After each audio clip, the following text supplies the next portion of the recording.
เนี่ยบาทนี่ลงเลยบาทนี่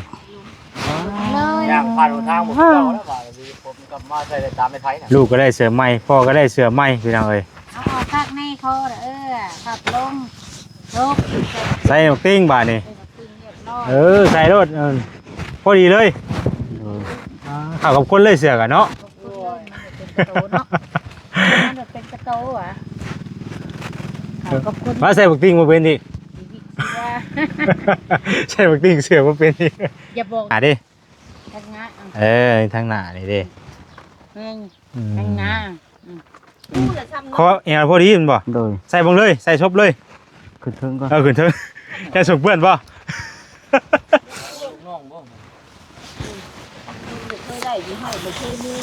โอ้ยเนาะดีใจบ่อะไรเพิ่นนั่นน่ะเอาเลยเนาะมีผู้ช่วยก็ดีเลยจะถูกเลยพอดีเลยป๊าดโธ่พอดีแล้วนี่น่ะดีจังหวะเฮาอ่ะตีนมันก็ได้น่ะเอาขึ้นนี่บ่เฮามันเป็นบัญชีชนลายมันอยากเฮาคนเตี้ยเด้แต่มันอยากยาวเองจริงแอลพอดีก็โอเคแหละเนาะโดยแอลพอดีป๊าดโธ่เพิ่นหานิ่มในแฮงคักได้เนาะโอ้พี่น้องเอ้ยงามปานยังบาดนี่เนาะจงส่งอยู่จงส่งอยู่จงส่งอยู่จกเข้าไปอีกบ่ลมฮะเรียกลูกให้ใหญ่เงายังวะฮะโอ้เอาเอาเลยคือมีเงินนำเฮ้ยมีเงินเว้ยฮะล้านนึงนี่นำบ่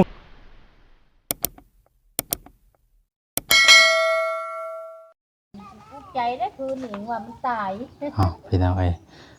พอกับบ่แสนคือเก่าเนาะสบายดีเด้อเนาะสบายดีเบิดสุขสุคนพี่น้องเอ้ยพอกับซ่องบ่แสนคือเก่าเนาะเปิดภาพเปิดคลิปมามื้อนี้ก็อยู่นี่แหละเนาะมองพักมองเศร้าของทาง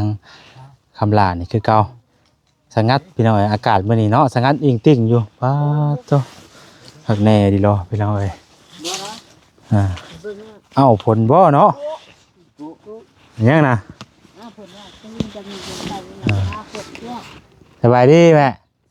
สบายดีเด้อสบายดีวัชกูสุคนพี่น้องเอ้ยพ่อกันนี่คือเก่าอยู่หม่องนี้เนาะยังดีแต่ว่าคันคือว่ามึงมีคมไม้นี่ฮ้อนได้นี่เอ้าได้เนาะ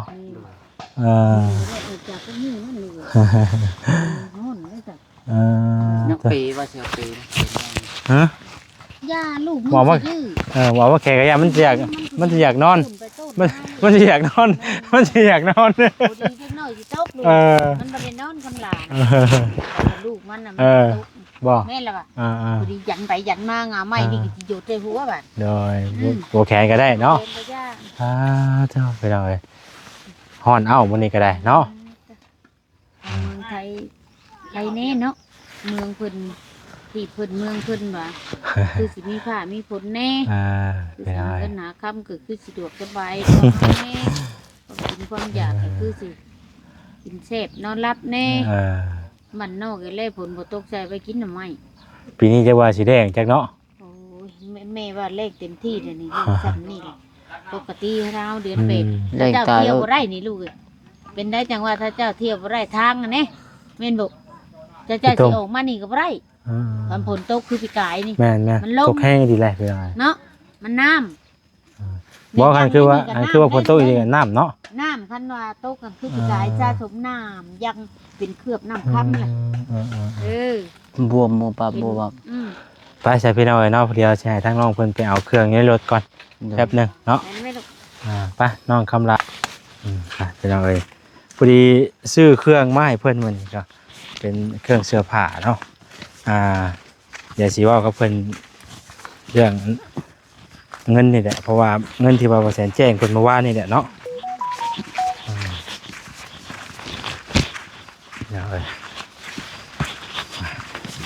หายอยู่เนาะหายเลยโหรถประแสงกับขี้ตมจนแข็งน้ำเนาะโมเมนต์ตัวนี้แล้วน้องเด้อตัวไรเป็นอะไรทงลำนะทงลำนะตรงนี้โดยมีแต่ทงลำมันแหละทงยางลำเห็นป่ะไอ้โมเมนต์ตัวนี้โมเมนต์นี่ทงอองของวอชนี่นี่เราจะไปหาเงินเดี๋ยว มันจะไปฟังไทยเดี๋ยวนี่แหละนี่แหละของเจ้านะมามีจะมีเครื่องนี้ปิดไว้คือ9 บาทนี่โอเคพี่น้องเลยเนาะจ้ามาเบิ่งอยู่พี่น้องเลยพาไปแก้เบิ่งจะพูดแหละอย่างเด้บาทนี่เนาะเด้ยิ้มเลยพี่น้องเลยทั้งน้องเพิ่น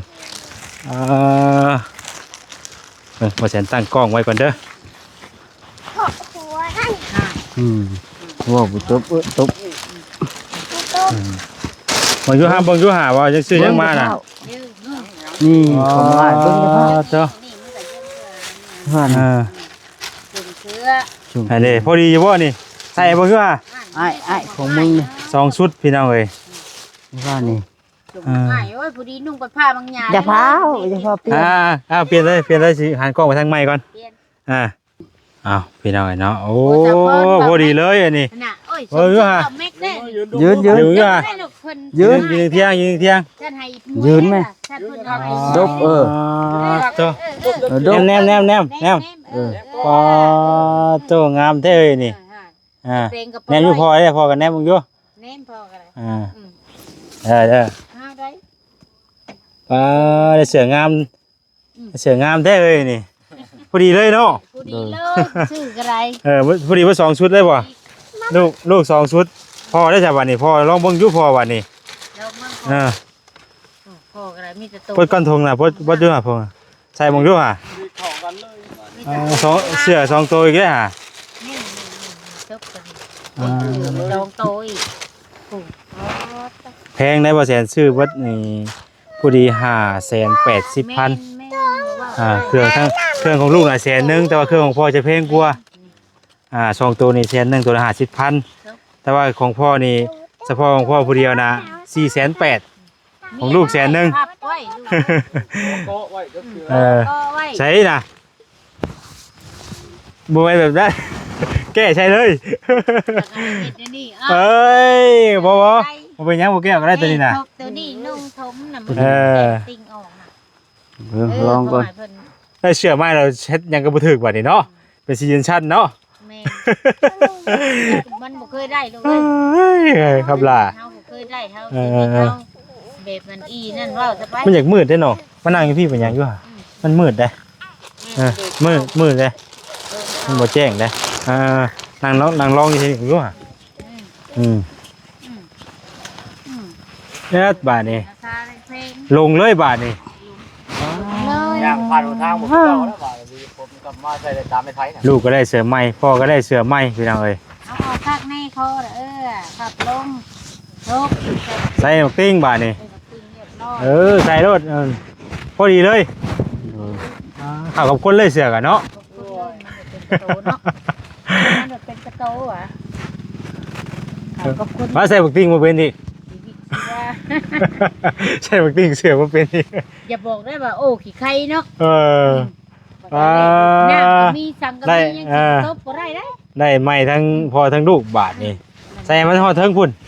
หมวกติ้งน่ะก็รอให้กวนนั่นบาทนี่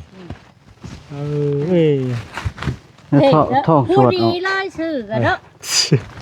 มันเจ้าตวงชื่อโอ้ยเนาะพอดีรถเนาะเพื่อนฉันเยอะได้กินอาหารเขาจักแนมด้วยเนาะแนมด้วยทำนั่งดีอยู่ห่ายืนก็พออยู่ห่ายืนหน่อยยืนพออยู่ยืนถ้ากันนั่งก็ได้นั่งนะพอนะนั่งเยียงข้างพออยู่ยืนจับเจือนี่เพื่อนสิเอามาให้นั่งนั่งนั่งนั่งเอาโอเคแนมกล้องเลย1 2 3แนมกล้องมือ1 2 3ชมเชยโอ้ยังบ่ทันเลยว่าเด้อต้อง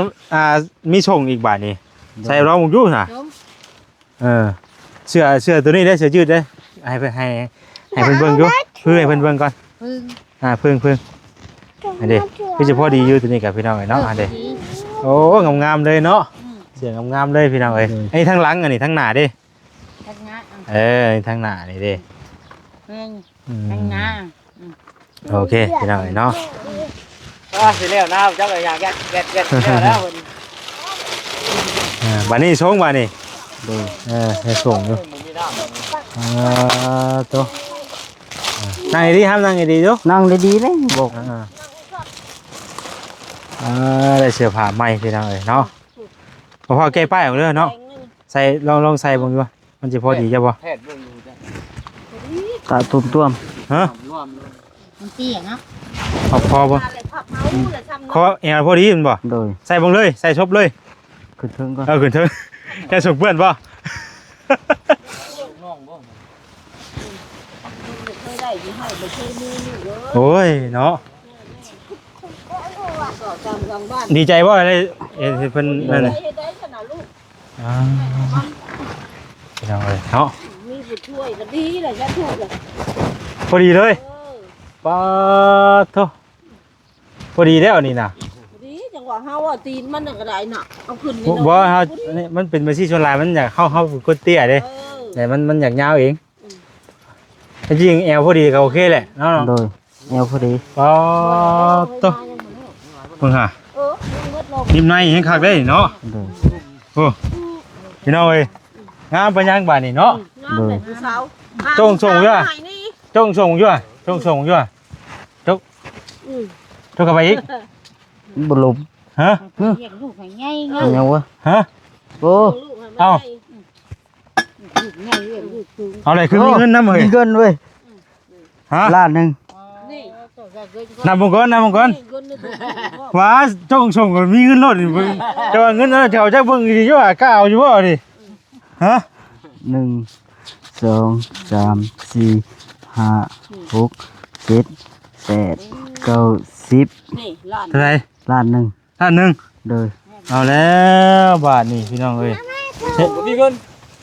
ใช้อันไม้ข่อยอยู่เจ้าบ่อยู่บ่เดี๋ยวอยู่นี่เนาะ โดย มันอยู่นอกเลยนะตัวคือหมานเท่นี่เนาะ นี่อยู่เกี่ยวกัน สิได้กลับไปซื้ออยู่ห้านเพิ่นอีกแล้วนี่ บ่แก่บ่แก่ ซื้อส่งได้เงินด้านหนึงเนาะ เอาถุงมาพาย มีอีกบ่จงอีกบ่ เจ้ามืออีกลูกอ่ะ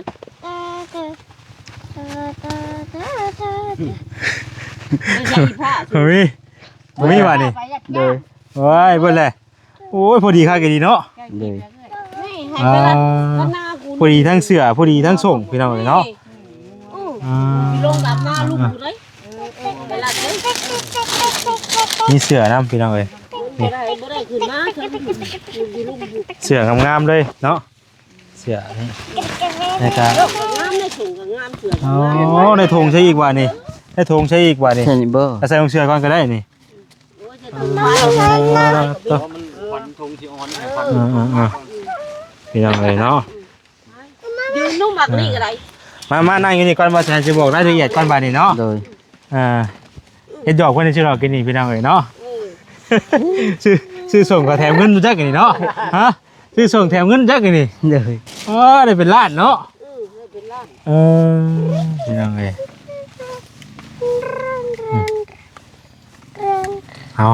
ลูกป้าก็เองก็ได้ เดี๋ยวว่าเซ็นเบิ่งรายละเอียดก่อนเนาะ ป้าแม่เวิ้นเขาจ้างมา3,000ไป เอาเด้อน้องเด้อ โดย เงิน1ล้านกินนี่ครับซื้อเครื่องซื้อของให้เจ้านี่แม่น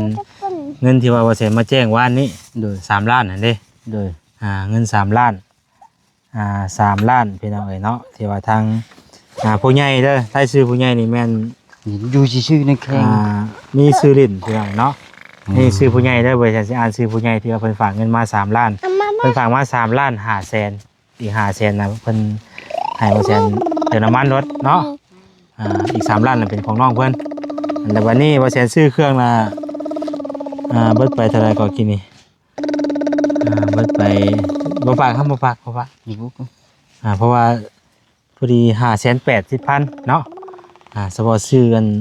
เสื้อผ้าให้เจ้าอ่ะนะ โดย พอดี580,000ได้กะกำเงินอีกล้านหนึงให้เพิ่นเนาะพอดีเป็นเท่าไหร่ล้าน580,000เนาะล้าน580,000พี่น้องเอ้ยแต่วันนี้แล้วก็ยังเหลืออีกเงินน่ะ โดย ยังเหลืออยู่ล้านปลายอยู่ในบ่แสนนี่แหละเพราะว่า สิเอาไว้ซื้อข้าวให้เจ้าตัวนั้นน่ะ โดย ข้าวกับได้อยู่ได้กินหัน โดย อย่าเฮ็ด เป็นเงินของทางเอ้ยซื้อดินเพิ่นน่ะแม่นเอ้ยต้อยเนาะ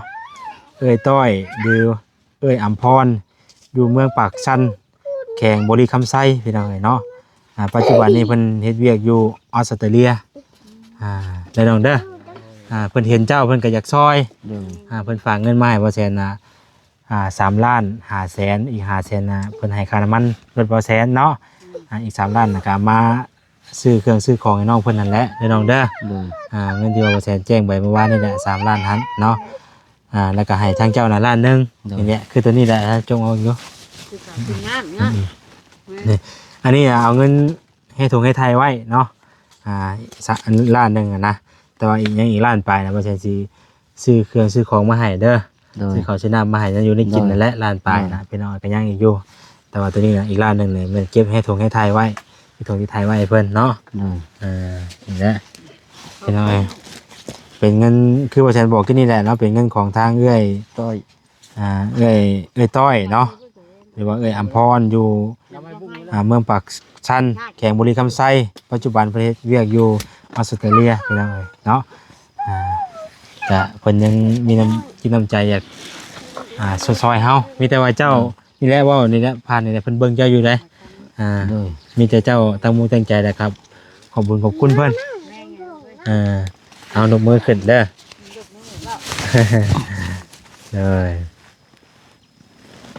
เลยต้อยเด้อเดี๋ยวว่าอัมพรก็บอกเพื่อนเนาะใช่ เด้าแม่บ่ ต้อยเด้อเอ้ยอำพรดีๆมีแห้งกับเจ็บจะได้ครบใครมีอยู่ดีมีแห้งทานมื้อเช้าหลายข้าวมื้อแรงเด้ออายุมันควรยืนเด้อสาธุ เลยเอาเดี๋ยวมุกดีใจเนาะมีแต่ว่ายังอีกส่วนหนึ่งบัดนี้พอฉันจะซื้อข้าวนำมาให้เด้อน้องเด้อ โดย เพราะว่าเครื่องอยู่เครื่องครัวก็มีแล้วเนาะ โดย ยังแต่ข้าวและบัดนี้ครับนายอยู่ได้กินจะซื้อมาให้ตามคือว่าฉันเฮ็ดตามจุดประสงค์ผู้ใหญ่เพิ่นบอกเด้อ โดย ผู้ใหญ่เพิ่นบอกไว้นี่ว่าใส่เฮ็ดแบบนี้เนาะ โดย เฮ็ดตามจุดประสงค์ผู้ใหญ่เพิ่นบอกเป็นจังไง เจ้าเยอะ ได้ใส่ทรงใหม่ได้ใส่เสื้องามเนาะ โดย สิใส่เลยบ่นี่ บ่ เอ้า เป็นได้คือบ่ใส่เลย แก้ไว้ก่อน มีแต่ว่าย่ามันเก่าเลยเนาะโอ้ย มันก็อยากเป็นคนชื่อเป็นไงไง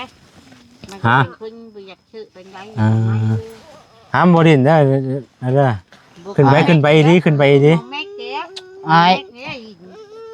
มันสิว่าจักชื่อแจ้ง ชุดแล้วเสื้อผ้าเพิ่นน่ะ เอ้ยแก้เห็นจะแก้ใช่ไหมเห็นจะแก้ใช่ไหมเคย ดีใจบ่เนาะ โดย ดีใจใจอยู่นี่ถูให้เงินให้ถือแล้วแต่ที่ขายจำชาอยู่ผลก็ง่ายแย่งก็ง่ายเด็กก็ง่าย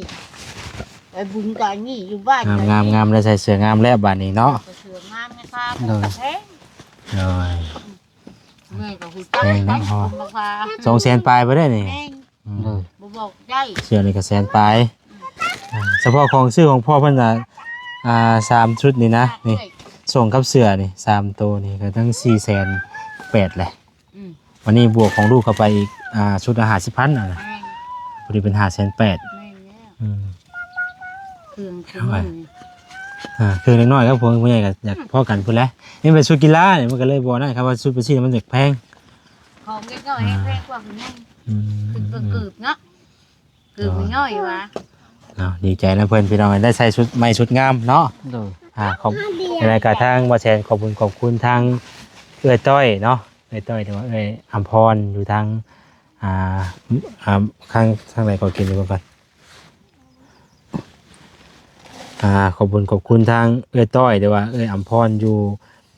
เมืองปักชันแข่งบุรีคำไซเนาะปัจจุบันเพิ่นเฮ็ดเวียกอยู่ออสเตรเลียพี่น้องเพิ่นก็ฝากเงินมาให้ทางบ่แชนซื้อเครื่องซื้อของมาให้เพิ่นในจำนวนหนึงเนาะซื้อเสื้อผ้าหน้าแพรมาให้แล้วก็สิเป็นต่อไปก็จะเป็นข้าวน้ำจำปาบ่แชนสิซื้อมาให้เมนูต่อไปเด้อ โดย พุ่นแรกคาดว่านั่นก็ไปพี่ใหม่พุ่นแหละเนาะ โดย มันจังแบบว่าสบายนะเอาไว้หม่องเดียวรถเนาะ โดย เอาไว้หม่องมันแล้วรถนะ โดย คือแม่ว่างั้นแม่ตอนได้บนพักบนเช้าจังคือให้เขานะเดี๋ยวนี้กินน้ำแม่จะก้อน น้อย อ่าทางแม่กับเพิ่นกับบ่ฮู้ว่าเพิ่นสิอ่าซอยหยังแน่แต่ว่าเพิ่นก็บอกว่าอยู่บ่งไอ้ป้าเด้อว่าต่อไปเดี๋ยวสิฝากให้ทางแม่ป้าเพิ่นนำแน่นะรอบหน้านะทางเอ้ยเพิ่นก็ฝากความมาบอกอยู่ว่ารอบต่อไปเดี๋ยวสิให้ทางแม่ป้าว่าซั่นแต่ว่าบ่ฮู้ว่าสิเป็นหยังแหละ ได้ไรก็ได้เนาะ ทางเมย์ทางเอ้ยเพิ่นฝากบอกอยู่พี่น้องเอ้ยเนาะตัวนี้เอาพี่น้องเอ้ยประมาณนั้นเนาะทางเฮาก็ดีมุกดีใจน้ำน้องเพิ่นในไลน์มื้อนี้ก็ได้ที่ได้เสื้อผ้าหน้าแพรให้เสียงานมีจะไปผ้ามังหยาหลายลูกหลานแม่บอกจะผ้ามื้อเช้าเลย เฮาก็กินข้าวกินน้ำแล้วบ่มื้อนี้น่ะ โดย ได้หยังได้กินเฮา ตุ่มมี ต้มมี โดย เอาถุงยางก่อน อะไรที่ทอดส่งบ่แซนมันเป็นกาวอ่ะ โดย ก็ได้เสื้อใหม่เพิ่นมื้อนี้ก็ได้เนาะดีใจนำหลายๆเด้อ โดย โดย สมใส่ไข่เมี่ยงนี่ เจ้าเก็บรักษาไว้ที่ทงที่ไทยไว้เอาไว้ใช้ยามจำเป็นได้น้องเด้อ โดย ใช้จ่ายแบบประหยัดนั่นแหละบ่ให้ฟุ่มเฟือยเอาไว้จ่ายเฮาเองยามจำเป็นลูกเต้าเฮาก็คือว่าได้เพิ่นยังน้อยอยู่ โดย มีหยังกับเจ้ารักษาไว้เงินคำกับแก้วก็ได้เด้อ โดย เก็บไว้ให้ทงให้ไทยไว้ยามจำเป็นได้น้องเด้อไปใส่เตรียมเสร็จจะขอตัวจบคลิปก่อนอยู่ดีมีแห้งเนาะสบายดีพี่น้องเอ้ยเอาจังไดก็ขอมุกขอบใจขอบคุณทั้งเอ้ยเพิ่นหลายๆเด้อเนาะขอให้เพิ่นอยู่ดีมีแห้งสุขภาพร่างกายแข็งแรงเนาะคิดสิ่งใดพัฒนาสิ่งใดก็ขอให้ได้สมพรสมหวังนำปรารถนาขอให้มีแต่ความสุขความเจริญสุขกายสุขใจเนาะสำหรับวันนี้ลาไปก่อนอยู่ดีมีแห้งเบิดสุขสู่คนสบายดี